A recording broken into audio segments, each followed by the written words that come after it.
अहिले भर्खरै टिकटकमा आएको नयाँ अपडेट हजुरले देख्नु भएको होला नाउको अप्सन। सो त्यो टिकटक नाउ भनेको के हो र त्यसलाई कसरी युज गर्ने र त्यो एपले चाहिँ के गर्छ भनेर आज यो भिडियोमा म हजुरलाई सिकाउने छु। सो यो चाहिँ अहिले टिकटकको नयाँ फिचर हो। सो हजुरलाई पनि म सिकाउने छु हजुरले युज कसरी गर्न सक्नुहुन्छ र एक्चुअली यो एप चाहिँ किन बनाएको भनेर। आउने दिनमा यस्तै खालको नयाँ अपडेटहरुको लागि चाहिँ मेरो च्यानल सब्स्क्राइब गरिदिनु होला र भिडियोलाई लाइक गरिदिनु होला। सो इसमा Susmita Bhattarai and you guys are watching my YouTube channel. So let's start this.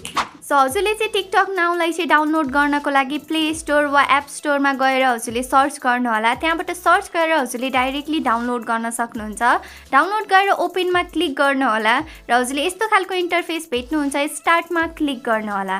त्यसपछि हजुरले कन्टिन्यू एज सुस्मिता नै मैले यहाँनिर सेलेक्ट गर्छु। हजुरको जुन आइडी छ त्यसैबाट नै कन्टिन्यू गर्नु होला।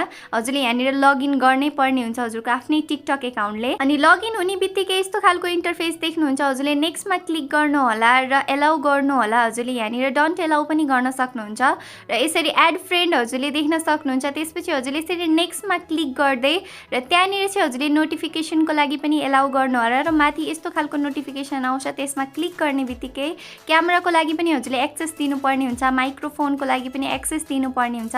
सो सबै नेक्स्ट र ओकेमा क्लिक गरिसकेपछि यस्तो खालको इन्टरफेस देख्न सक्नुहुन्छ। माथि 3 मिनेटको टाइमिङ चलिरहेको छ। हजुरले चाहिँ त्यो 3 मिनेटको टाइमिङमा चाहिँ हजुरले भिडियो या फोटो क्लिक गरेर चाहिँ अपलोड गर्नुपर्ने हुन्छ र यसमा चाहिँ कुनै पनि फिल्टर छैन। यसमा चाहिँ रियल फेस हजुरको रियल फेस देखाउँछ र हजुरले चाहिँ ब्याक क्यामेरा र फ्रन्ट क्यामेरा दुईटैबाट सुट गर्न सक्नुहुन्छ। र यो एपमा चाहिँ हजुरले ग्यालेरीको अप्सन पनि भेट्नु हुँदैन किनकि यो एप चाहिँ हजुरले डाइरेक्ट सुट गरेर हजुर जस्तै कि बाहिर घुम्न जाँदै हुनुहुन्छ भने ब्याक क्यामेराबाट ब्याकग्राउन्ड र फ्रन्ट क्यामेराबाट आफ्नो फेस देखाएर हजुरले रियल फोटोहरू सेयर गर्न सक्नुहुन्छ without any filter, without anything. So हजुरले यसरी चाहिँ फोटो क्लिक गरेर भिडियो सुट गरेर चाहिँ यहाँबाट डाइरेक्ट पोस्ट गर्न सक्नुहुन्छ। सो पोस्ट गरिसकेपछि बिचमा हजुरले सजेसन्स देख्न सक्नुहुन्छ, फ्रेन्ड्स देख्न सक्नुहुन्छ।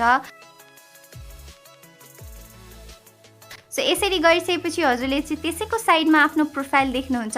त्यसमा चाहिँ लास्ट 28 डेजको मेमोरिज हुन्छ। अनि प्लस हजुरले माथि 3 डटको अप्सन देख्नुहुन्छ। त्यसमा क्लिक गरेर चाहिँ हजुरले टिकटक जस्तै सेटिङ्सहरू भेट्न सक्नुहुन्छ। त्यहाँबाट हजुरले केही चेन्जेस गर्नु छ भने त्यहाँबाट गर्न सक्नुहुन्छ। जस्तै कि हजुरले डेली फोटो भिडियो पोस्ट गरिरहनु भएको छ भने चाहिँ हजुरले कुनै एउटा डेटमा क्लिक गरेर हजुरले कुन पोस्ट गर्नुभयो फोटो र भिडियो भनेर हेर्न सक्नुहुन्छ। जस्ट लाइक मैले आज पोस्ट गरेको थिएँ भने मैले 23 मा चाहिँ क्लिक गर्छु। त्यसपछि मैले यो फोटो पोस्ट गरेको थिएँ अनि माथिपट्टि हजुरले 3 डट देख्नुहुन्छ। त्यसमा चाहिँ क्लिक गर्नु होला। त्यसपछि हजुरले चाहिँ प्राइभेसी सेटिङमा क्लिक गरेर यो पोस्टमा चाहिँ हजुरले फ्रेन्ड्स अदरवाइज एभ्रीवन पनि राख्न सक्नुहुन्छ। यहाँबाट एलाउ कमेन्टलाई अफ पनि गर्न सक्नुहुन्छ। सो यसरी चाहिँ यो सेटिङलाई चेन्ज गरिसकेपछि अझ दुईटा हजुरले त्यहाँनिर अप्सन देख्न सक्नुहुन्छ, डाउनलोड र डिलिटको। सो अहिले चाहिँ मलाई यो पोस्टलाई राख्नु छैन सो मैले यहाँबाट डिलिट गरिदिएँ। अनि यो भिडियो हेरिसकेपछि हजुरलाई थाहा भयो होला हजुरले चाहिँ यो टिकटक नाउ एप युज गर्ने कि नगर्ने, गर्दा पनि हुन्छ नगर्दा पनि हुन्छ, सबैजनाले युज नै गर्नुपर्छ भन्ने छैन र हजुरले युज गरिसकेपछि त्यसमा के हुन्छ भनेर मैले यो भिडियोमा हजुरलाई भनि नै सकेको छु। र आउने दिनमा यस्तै खालको नयाँ भिडियोजहरू लिएर आउनेछु। तबसम्मको लागि bye, take care, love you.